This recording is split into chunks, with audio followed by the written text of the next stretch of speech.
어린 왕자. 나는 6살 때 원시림에 관해서 쓴 자연계의 진짜 이야기라는 책에서 굉장한 그림을 본 적이 있다.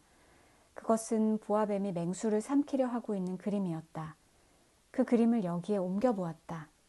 그 책에는 보아뱀은 먹이를 씹지 않고 통째로 꿀꺽 삼켜버린다. 그런 다음 꼼짝 않고 반년 동안 잠을 자는데 그동안에 삼킨 먹이가 소화된다라고 쓰여 있었다.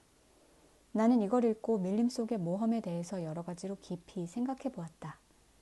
그리하여 나로서는 처음으로 색연필을 가지고 그림을 그렸던 것이다. 이것이 내가 처음으로 그린 그림 1호이다. 나는 내 걸작품을 어른들에게 보여주며 내 그림이 무섭지 않냐고 물어보았다. 그러나 어른들은 이렇게 대답했다. 무섭지 않냐고? 모자 보고 놀랄 사람이 어디 있겠어? 내 그림은 모자 그림이 아니었다. 그것은 코끼리를 통째로 삼킨 보아뱀이 그것을 소화시키고 있는 그림이었다. 그러나 어른들은 그것을 이해할 수가 없었기 때문에 나는 다시 그림을 그렸다. 이번에는 어른들이 똑똑히 알아볼 수 있도록 보아뱀의 뱃속을 그렸다. 어른들에게는 항상 설명을 해주어야 한다. 내 그림 2호는 이와 같았다. 이번에 어른들은 보아뱀의 뱃속인지 거죽인지 하는 내 그림을 집어치우고 지리학이나 역사, 수학, 문법이나 열심히 공부하라고 충고해 주었다. 이렇게 해서 나는 6살 때 화가라는 화려한 직업을 가질 수 있는 것을 포기하게 되었다. 나는 내 그림 1, 2호의 실패로 무척 기가 죽어 있었다. 어른들은 혼자서는 아무것도 이해하지 못하고 그럴 때마다 늘 설명을 해주어야 하니 어린아이들에겐 피곤한 일이다. 그래서 나는 다른 직업을 택하기로 하고 비행기 조종을 배웠다. 나는 세계 곳곳을 날아다녔다. 정말 지리학이 나에게 무척 도움을 주었다. 나는 한눈으로 흘끗 보아도 중국과 애리조나를 구별할 수 있다. 밤에 길을 잃는 경우가 생기면 이런 지식은 더욱 가치가 있다. 나는 이렇게 생활하는 동안 중요한 일에 관계하고 있는 어른들을 굉장히 많이 만나보았다. 나는 주로 이런 어른들 사이에서 살았다. 나는 그들을 바로 가까이에서 면밀하게 보아왔지만 그들에 대한 내 의견이 크게 달라진 것은 아니다. 나는 좀 현명해 보이는 사람을 만날 때마다 늘 가지고 다니던 내 그림 1호를 그들에게 꺼내보여 시험을 해보았다. 이 사람이 과연 이해력 있는 사람인지 알아내려고 하였던 것이다. 그러나 그 사람이 남자이건 여자이건 간에 이구동성으로 늘 이렇게 대답하는 것이었다. 그건 모자군요. 그러면 나는 보아뱀이나 원시림 또는 별에 대해서는 그 사람들과 이야기하고 싶지 않았다. 나는 그들의 수준으로 내 자신을 낮추어 그들이 알아들을 수 있는 트럼프 이야기나 골프, 정치, 넥타이 이야기를 하곤 했다. 그러면 어른들은 분별 있는 사람을 또 하나 알게 되었다고 흐뭇해했다. 6년 전 사하라 사막에서 비행기 사고가 날 때까지 나는 진정 이야기를 나눌 수 있는 상대를 한 사람도 만나지 못한 채 혼자서 지냈다. 비행기는 엔진에 고장이 났다. 내 옆에는 정비사도 승객도 없었으므로 혼자서 그 어려운 수리를 해내려고 했다. 나로서는 죽느냐 사느냐 하는 문제였다. 겨우 일주일 버틸 정도의 물밖에 없는 형편이었다. 그래서 첫날 저녁은 인가에서 1000마일쯤 떨어진 모래사막에서 잠을 잤다. 망망대해의 한복판에서 배가 난파되어 뗏목을 타고 표류하는 선원보다 더 외롭고 쓸쓸했다. 그러니 해가 뜰 무렵 이상한 작은 목소리에 눈을 떴을 때 내가 얼마나 놀랐겠는가. 이렇게 말하는 소리가 들렸다. 이봐요. 양 한 마리만 그려줘요. 뭐라고? 양 한 마리만 그려줘요. 나는 소스라치게 놀라며 벌떡 일어났다. 눈을 간신히 깜빡거리며 뜨고는 사방을 조심스럽게 살펴보았다. 정말 이상한 소년이 나를 뚫어지게 바라보며 서 있었다. 다음 그림은 내가 나중에 그린 것 중에서 가장 잘된 그 소년의 초상화이다. 그러나 내 그림은 물론 실물과 비교하면 하늘과 땅 차이다. 하지만 그것은 내 잘못이 아니다.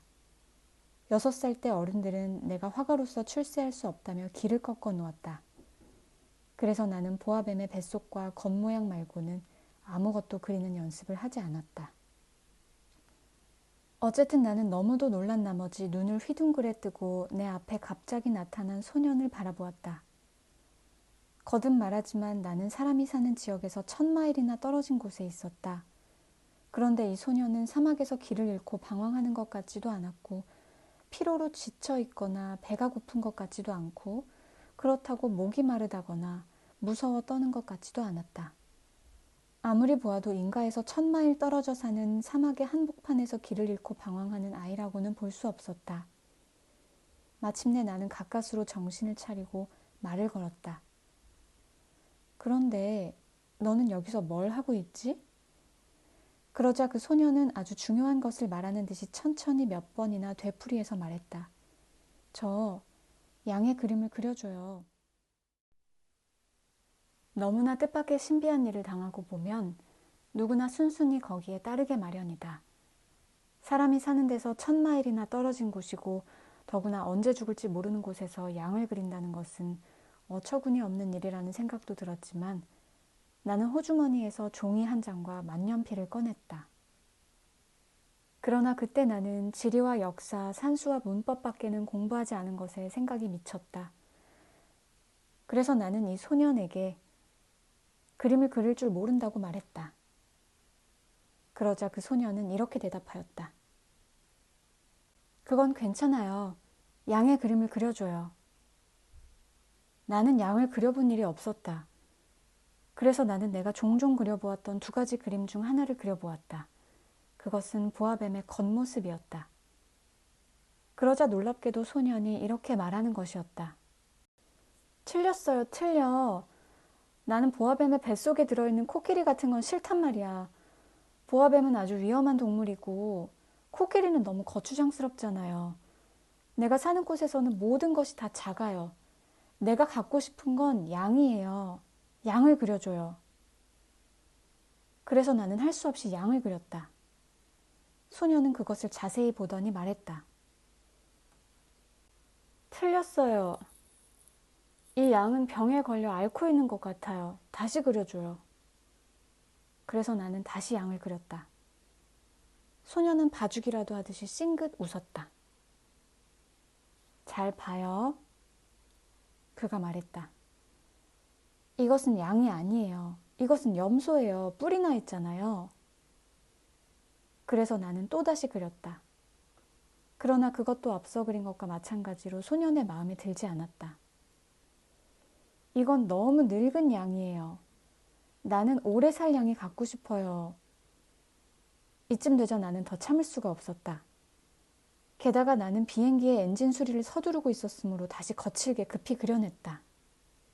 그리고는 그림을 건네주며 설명해 주었다. 이건 상자야. 네가 갖고 싶어하는 양은 그 안에 있어. 나는 이 어린 감정가의 얼굴에 감도는 명랑한 기색을 보고는 어리둥절했다. 바로 이게 내가 갖고 싶어한 거예요. 이 양은 풀을 많이 먹어야만 하나요? 왜? 내가 사는 곳에서는 모든 것이 아주 작아서요. 이 양에게 먹일 만큼은 있을 거야. 내가 말했다. 내가 그려준 양은 아주 조그마한 양이거든. 소녀는 고개를 숙여 그림을 보면서 말했다. 그렇게 작지 않은데요? 봐요. 양이 잠들어 버렸네요. 이렇게 해서 나는 이 어린 왕자와 알게 된 것이다. 어린 왕자가 어디서 왔는지 그걸 알기까지는 꽤 오랜 시간이 걸렸다. 어린 왕자는 나에게 여러 가지를 물었으나 내가 묻는 말에는 별로 관심도 없는 것 같았다. 다만 우연히 한마디 한마디 하는 왕자의 말로 조금씩 여러 가지를 알게 되었다. 말하자면 왕자가 처음으로 내 비행기를 보았을 때 아마 나에게 비행기를 그리라고 했다면 나는 비행기는 안 그렸을 것이다. 비행기는 너무나 복잡하다고 생각했으니까. 이렇게 물었다. 저 물건은 무엇이죠? 저건 물건이 아니야. 그건 나는 거야. 비행기라고 하지. 내 비행기야. 나는 새처럼 날 수 있는 사람이라고 우쭐대며 말했다. 그러자 왕자는 큰 소리로 말했다. 뭐? 그럼 하늘에서 떨어졌군요. 그래. 나는 점잖게 말했다. 정말 재밌는 일이야. 왕자는 이렇게 말하고 꽤 귀여운 목소리로 깔깔 웃었다. 그가 웃는 걸 보자 나는 화가 났다. 나는 내가 당한 불행한 사고를 심각하게 생각해 주기를 바랐던 때문이다. 이윽고 왕자는 또 이렇게 말했다. 그럼 당신도 하늘에서 왔군요. 어느 별에서 왔죠? 그 순간 나는 왕자의 정체에 대하여 헤아릴 수 없는 신비 속에서 어렴풋이 알 수 있는 한 줄기의 희미한 빛을 잡는 듯 했다. 그래서 나는 숨을 죽이며 물었다. 그렇다면 너는 어느 별에서 왔지? 그러나 왕자는 대답이 없었다. 왕자는 내 비행기에서 눈을 떼지 않고 조용히 고개를 쳐들었다. 이걸 타고 왔다면 그다지 멀리서 온 것도 아니군요. 그러면서 왕자는 오랫동안 공상에 잠긴 듯 하더니 이윽고 주머니에서 내가 그린 그림을 꺼내어 매우 소중한 듯이 열심히 들여다보고 있었다.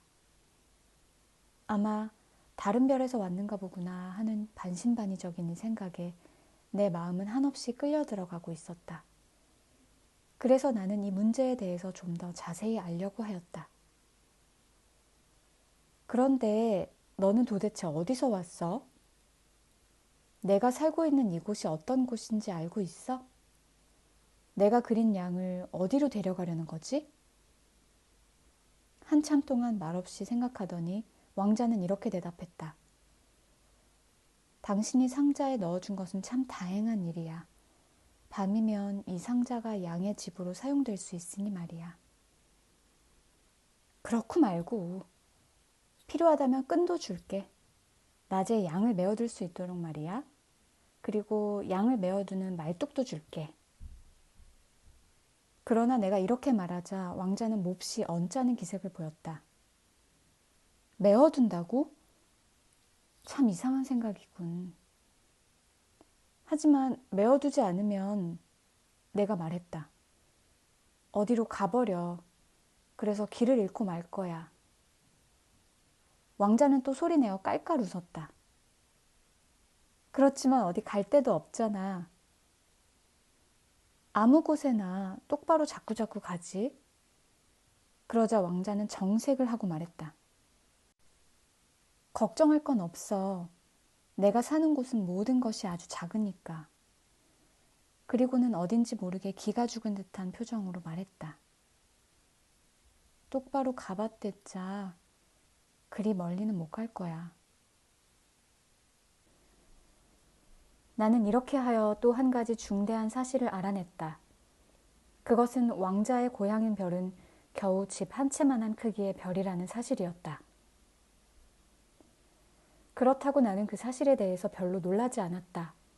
나는 지구니 목성이니 화성이니 금성이니 하여 여러 가지 이름이 붙은 큰 별 이외에도 망원경으로도 보기 힘들 만큼 아주 작은 별들도 무수히 있다는 사실을 잘 알고 있었다.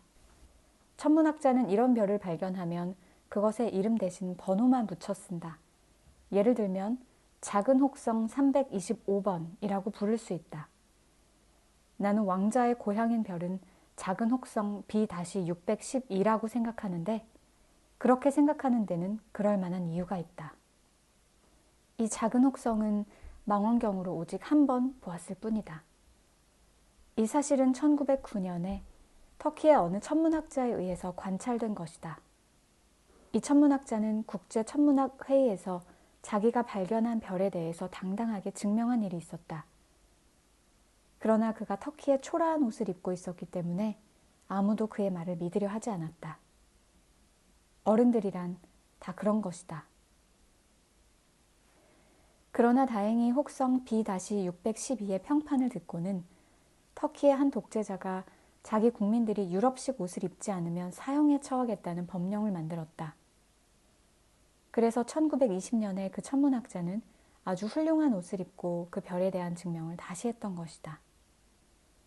그러자 이번에는 한 사람도 그 천문학자의 말에 반대하지 않았다. 내가 이렇게 작은 혹성에 대해서 상세히 이야기를 하고 그 번호까지 적어두는 것은 어른들의 생활 태도가 옳지 못하기 때문이다. 어른들은 숫자를 좋아한다.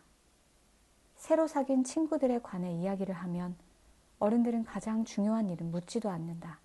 즉, 이런 말은 묻지도 않는다. 목소리가 어떤 친구냐? 그 친구는 어떤 노래를 가장 좋아하지? 나비채집을 하느냐? 이와 같은 말은 묻지도 않고 다음과 같은 말만 묻는다. 그 친구 몇 살이지? 형제는 몇이야? 체중이 얼마나 나가니? 그 친구 아버지는 돈을 많이 버시니? 어른들은 이런 숫자에서 그 친구가 어떤 사람인지를 다 아는 채 한다. 어른들에게 저는 장밋빛 벽돌로 지어지고 창문에는 제라늄 꽃이 피어 있고 지붕에는 비둘기들이 있는 아름다운 집을 보았어요. 라고 말하면 그들은 그런 집에 대해서는 관심도 보이지 않을 것이다. 어른들에게는 2만 달러짜리 집을 보았어요. 라고 말해야 한다. 그러면 그들은 오, 정말 굉장한 집이구나 하고 감탄할 것이다. 그러므로 어린 왕자는 정말 매력적이었어. 그는 싱글벙글 웃었어. 그리고 그는 양을 찾고 있었어. 그것이 어린 왕자가 이 세상에 있었다는 증거야.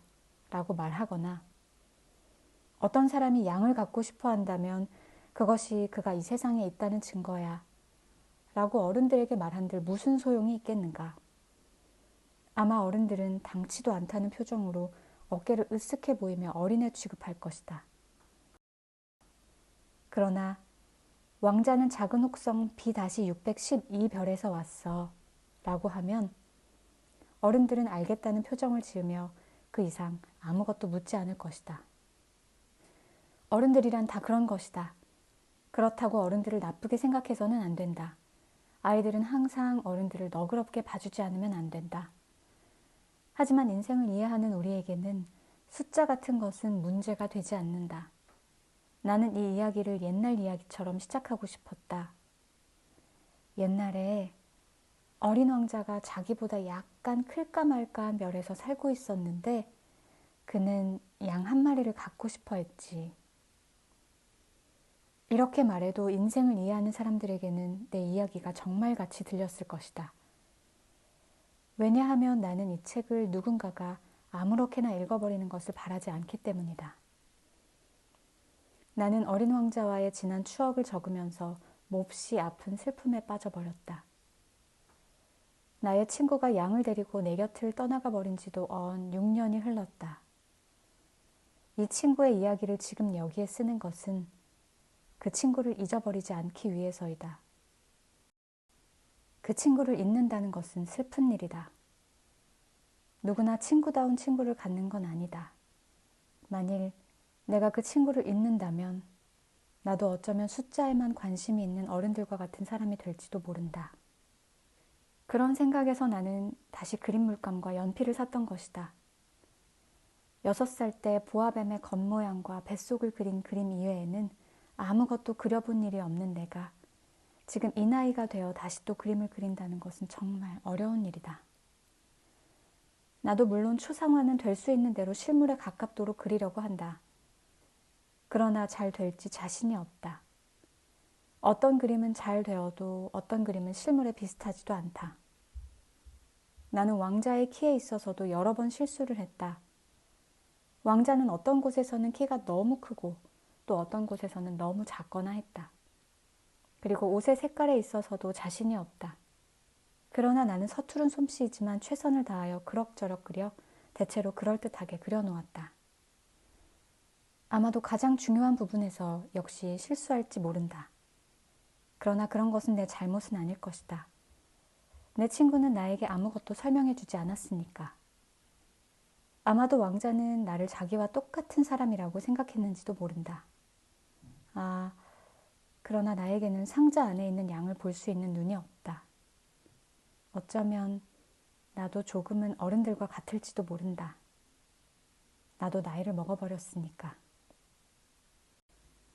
날이 갈수록 우리가 서로 주고받은 말에서 나는 어린 왕자의 별이나 왕자가 그 별을 떠났을 때의 일, 그의 여행에 대해 알게 되었다. 이런 사실은 아주 천천히 알게 되었고 그것도 왕자가 생각하던 중 무심결에 뱉은 말들이었다. 나는 이런 식으로 사흘째 되던 날 바오밥의 재난에 대해서 이야기를 들었다. 이런 이야기를 듣게 된 것은 모두 양 덕분이었다. 왜냐하면 왕자가 몹시 심각한 표정으로 뜻밖의 나에게 물었기 때문이다. 양이 작은 나무를 먹는다는 게 정말이야? 그럼 정말이지. 아, 그래. 다행인데? 양이 작은 나무를 먹는 일이 뭐 그렇게 대단히 중요한 일인지 나는 알 수 없었다. 그러나 어린 왕자가 이어서 말했다. 그럼 바오밥도 먹겠네? 바오밥은 작은 나무가 아니고 성곽만큼이나 큰 나무이고 왕자가 코끼리 한 떼를 이끌고 간다 해도 단 한 그루의 바오밥도 다 먹지 못할 것이라고 나는 어린 왕자에게 설명해 주었다. 코끼리 한 떼라는 말을 듣고 어린 왕자는 웃었다. 코끼리를 포개 놓으면 되겠구만 하고 왕자가 말했다. 그리고는 꽤 재치 있는 말을 했다. 큰 바오밥도 처음에는 작은 게 커진 거 아니야? 그야 그렇지. 내가 말했다. 그런데 왜 작은 바오밥 같은 걸 양에게 먹이려고 하지? 왕자는 즉시 대답했다. 아니, 그것도 모르겠어? 왕자는 마치 자명한 이치도 모르느냐는 듯이 말했다. 그래서 나는 내 머리를 짜내어 혼자서 그 뜻을 생각해내지 않으면 안 되었다. 그 뜻은 이러했다. 왕자가 살고 있는 별에는 다른 별들도 그러하듯이 좋은 식물과 나쁜 식물이 있었다. 그러므로 좋은 식물에 좋은 씨와 나쁜 식물에 나쁜 씨가 있었다. 그러나 이 씨들은 눈에 보이지 않는다. 이 씨들은 캄캄한 땅속 어느 한가운데서 깊이 잠들어 있다가 그 중에 어떤 씨가 얼른 눈을 떠볼 욕망에 사로잡힌다. 그리하여 눈을 뜬 씨는 기지개를 켜고 처음에는 조심조심해서 아름답고 어린 싹을 햇빛을 향해 쑥 내밀어 뻗는다. 그것이 무의 싹이라든가 혹은 장미의 어린 줄기라면 자라고 싶은 대로 그대로 자라게 두어도 좋다. 그러나 나쁜 식물이라면 눈에 띄는 대로 곧 뽑아버리지 않으면 안 된다. 그런데 어린 왕자의 고향인 별에는 무서운 씨가 있었다. 바로 그 씨는 바오밥의 씨였다. 이 별의 땅에는 온통 그 씨앗 투성이었다. 바오밥이라는 나무는 빨리 없애버리지 않으면 나중에는 결코 제거할 수 없는 식물이다. 바오밥은 그 별 전체에 널리 퍼져서 그 뿌리가 별을 꿰뚫는다. 만일 별이 작고 바오밥은 너무 많이 있으면 별은 산산이 터져버리고 만다. 어린 왕자는 훗날 나에게 이렇게 말했다. 그건 훈련 문제이지. 아침에 당신 화장이 끝나면 정성 들여 별의 화장을 해야 해. 작은 바오밥은 장미나무와 똑같지만 조금만 더 크면 구별이 되니까 그때 바로 모든 바오밥을 규칙적으로 뽑아버려야 해. 무척 귀찮은 일이지만. 어린 왕자는 덧붙여 말했다. 대단한 일은 아니야. 어느 날 어린 왕자는 나에게 말했다. 당신이 살고 있는 이 나라의 아이들이 이 나무가 어떻게 생겼는가를 똑똑히 알 수 있도록 아름다운 그림을 하나 그려야만 해. 당신 나라 애들이 언젠가 여행을 할 때 그 그림은 도움이 될 거야, 물론. 그는 다시 말을 이었다. 이를 뒤로 미루었다고 해도 아무렇지도 않을 때가 때때로 있지. 그러나 바오밥을 그런 식으로 미루어 두면 틀림없이 재난이 올 거야. 나는 게으름뱅이 하나가 살고 있던 별을 알고 있지. 그 사람은 바오밥 나무가 아직 어리다고 셋이나 내버려 두었다가 그래서 나는 어린 왕자가 설명해 주는 대로 그 식물의 그림을 그렸다.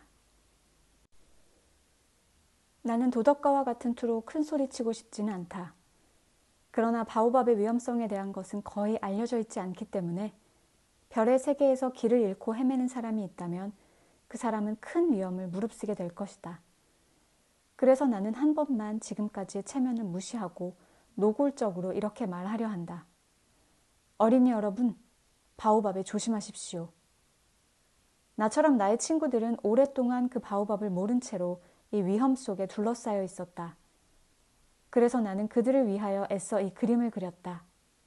이것이 주는 교훈이 가치가 있다면 이 그림을 그리는데 아무리 고생한다 하더라도 나는 만족한다. 아마도 독자들은 나에게 이렇게 질문할 것이다. 이 책의 바오밥 그림은 아주 훌륭하고 인상적인데 어째서 다른 그림들은 시시하지? 그 대답은 극히 간단하다. 나는 하느라고 했다. 그러나 다른 그림들은 뜻대로 되지 않은 것일 뿐이다. 하지만 바오밥을 그릴 때는 절실한 필요에 의해서 온갖 정성을 쏟아 평소 이상의 힘을 냈던 것이 분명하다. 오, 어린 왕자, 네가 오랫동안 쓸쓸한 생활을 해온 까닭을 조금씩 서서히 알게 되었어. 석양빛을 바라볼 때만은 유쾌한 기분에 젖어 그것으로 위안을 삼는 것도 알게 되었어. 나흘째 되던 날 아침, 네가 나에게 이런 말을 했을 때 이제까지 모르고 있던 사실을 알았어. 나는 해가 질 무렵이 제일 좋아. 해 지는 모습을 보러 가자. 하지만 기다려야지. 내가 말했다. 기다려야 한다고? 뭘? 해가 지는 것을. 우리는 해가 질 때까지 기다려야 해. 내가 이렇게 말하자 너는 처음에는 무척 놀라는 표정을 지었지. 그러나 나중에는 네 자신이 우스웠던지 웃고 말았어. 그리고는 이렇게 말했지. 난 언제나 내 집에 있는 것 같거든. 사실 그렇기도 하다.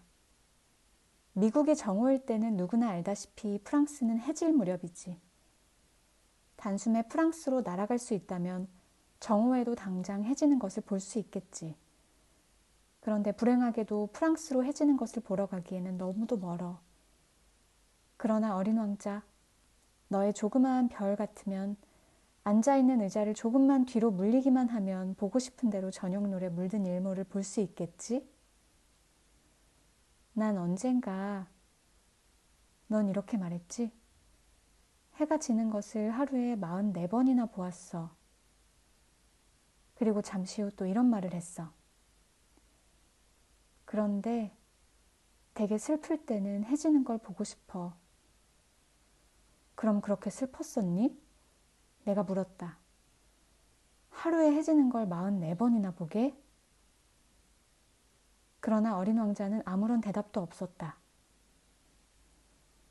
다섯째 되던 날 또다시 양의 덕분으로 어린 왕자가 지닌 비밀을 알게 되었다.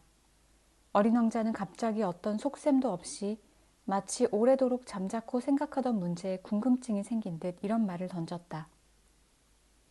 양이 작은 나무를 먹을 수 있다면 꽃도 먹을 수 있겠네? 양은, 나는 대답했다. 닥치는 대로 아무거나 먹지.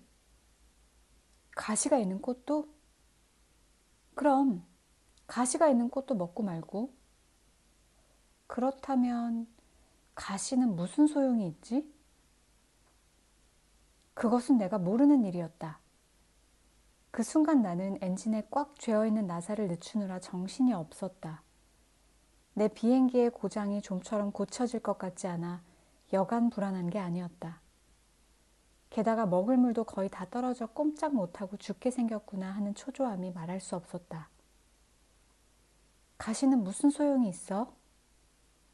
어린 왕자는 한번 무엇을 묻기 시작하면 대답을 얻을 때까지는 가만히 있지 않았다.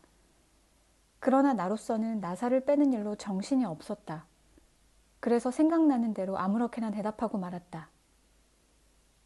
가시는 아무런 쓸모도 없지. 꽃들은 심술궂게 가시 같은 걸 달고 있지? 그래. 얼마 동안 잠자코 있더니 어린 왕자는 원망스러운 듯한 눈초리로 나를 바라보면서 말했다.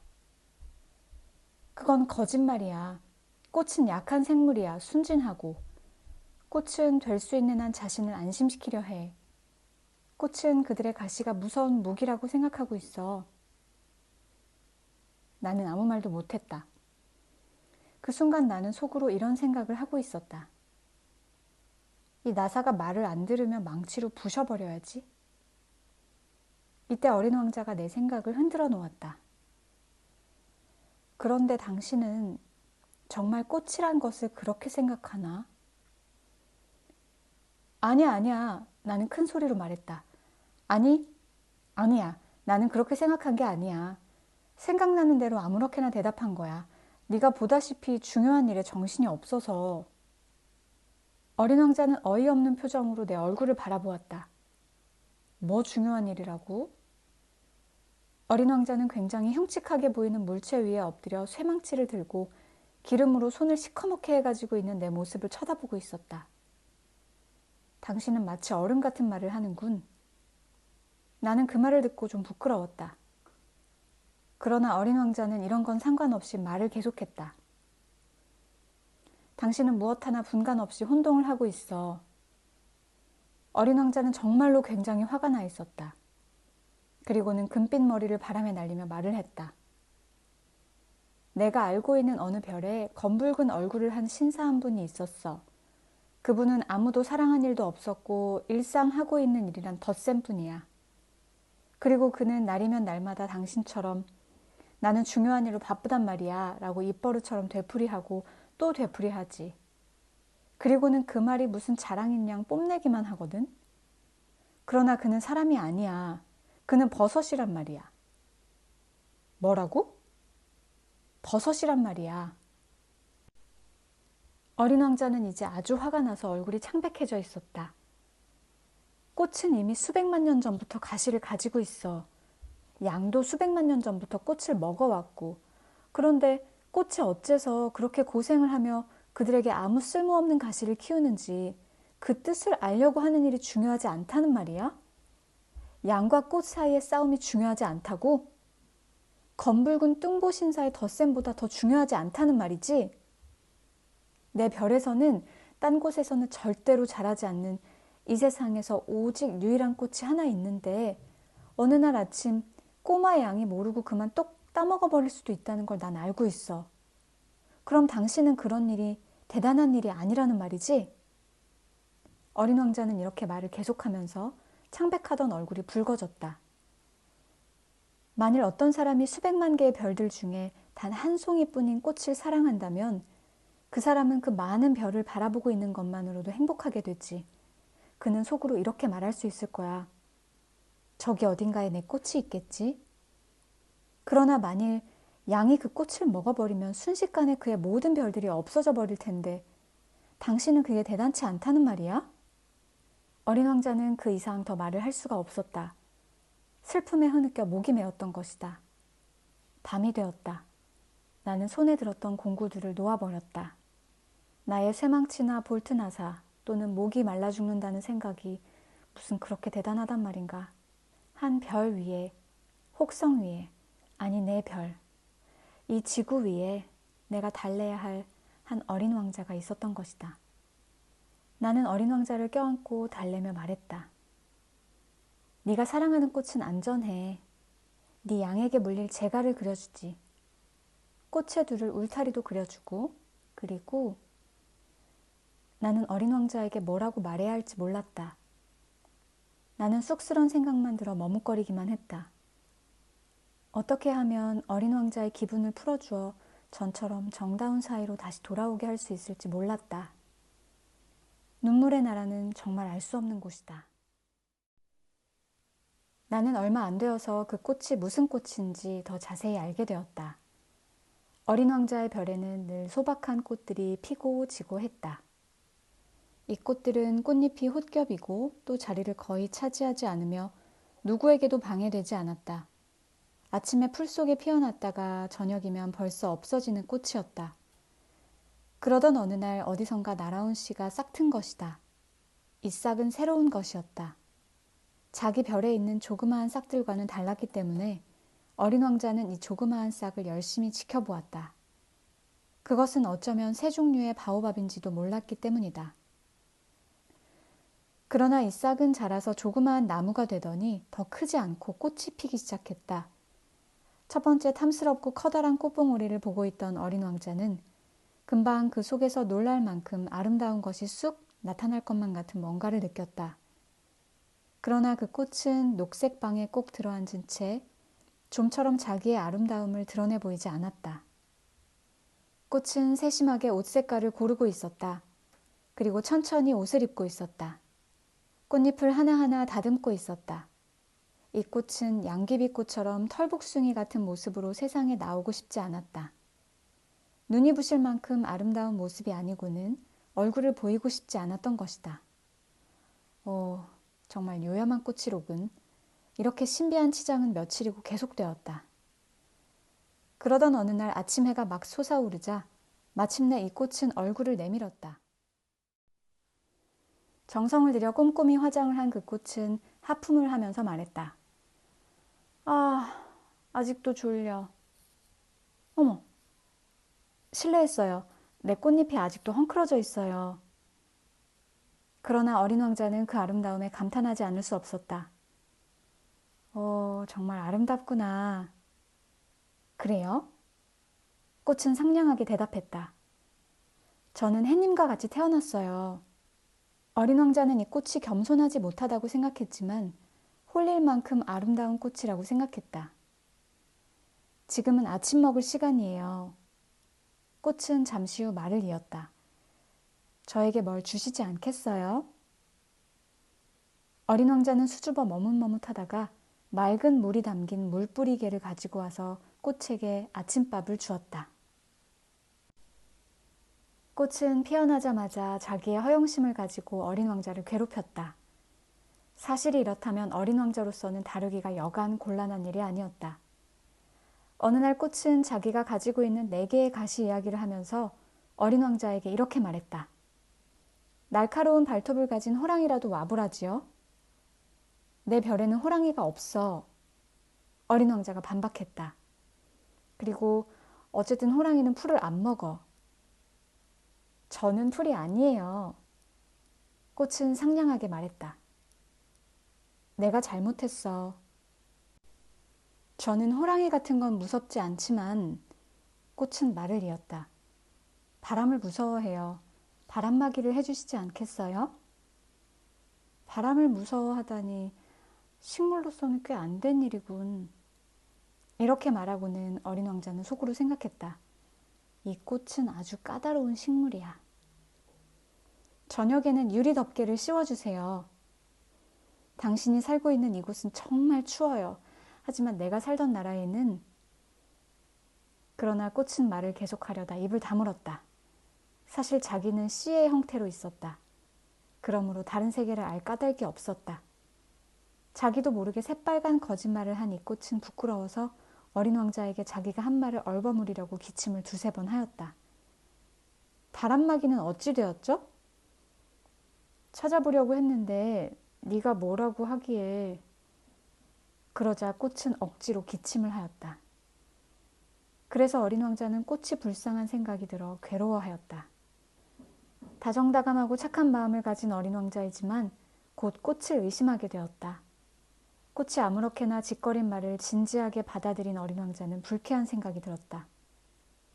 그 꽃이 말하는 걸 듣지 말 걸 그랬어. 어느 날 어린 왕자는 나에게 속마음을 털어놓았다. 꽃이 짓거리는 말을 들을 필요가 없어. 꽃은 다만 두고 보면서 냄새나 맡는 거야. 내 꽃은 나의 별을 온통 향기롭게 해주었는데 나는 그 아름다움을 즐길 줄 몰랐어. 발톱 이야기가 나오면 나는 가만히 듣고 있을 수가 없었는데 그것도 잘못이었지. 그런 말을 들으면 공감해주고 동정해줘야 하는데. 어린 왕자는 계속 말을 이었다. 사실 나는 아무것도 이해할 줄 몰랐어. 꽃이 하는 말이 아니라 행동으로 판단했어야 했는데. 꽃은 나에게 향기를 뿜어주었고 눈부신 아름다움을 보여주었는데. 그러니 나는 꽃한테서 도망치지 말았어야 했는데. 그 불쌍한 말 뒤엔 따뜻한 마음이 숨어있는 걸 눈치챘어야 했는데. 정말 꽃은 모순덩어리야. 하지만 난 꽃을 사랑하기엔 너무 어렸어. 나는 어린 왕자가 철새들의 이동을 이용하여 그의 고향별을 빠져나왔으리라 생각한다. 어린 왕자는 출발하던 날 아침 자기의 별을 깨끗이 정돈했다. 어린 왕자는 활화산의 검댕을 깨끗이 털었다. 어린 왕자에게는 활화산이 2개 있었다. 그러므로 아침밥을 끓이는데 매우 편리했다.